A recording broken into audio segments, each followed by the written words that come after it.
at the rap show, Snuffy had an idea. Marty Robertson, he came to me. He says, what happens if we, he says, here's what we'll do. He says, your grandson, he says, your grandson go along with this? I says, what? He says, you bring him up on stage, and we'll make believe we're eating your grandson. So, and we'll practice. So they practice in the back before the party, and he practiced it, and he told my grandson, just wiggle your feet. Because he says, and they put him into the costume to show him what he's going to do, and just wiggle your feet.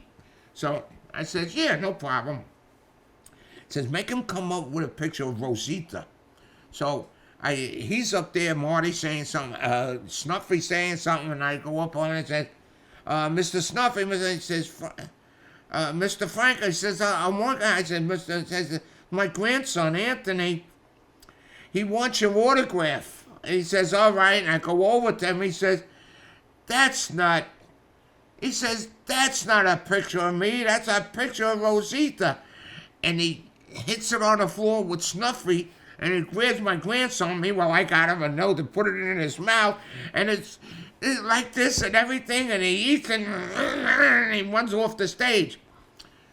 So I go on with the show and everything. Then after the show, my friend Jerry Cancel comes over and he says, Frankie, he says, you know what you did? I says, what? He says, it scared the shit out of all the kids over there. They're going, he's coming after me. He said, my kids, he had his 2 kids there. They were scared. No, Dad, he's going to eat us. He's going to eat us.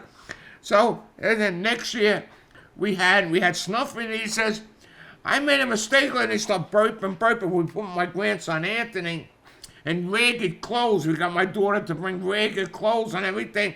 He says, I made a mistake last year, and he spit out my grandson.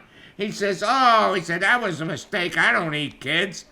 Because the kids were scared shit.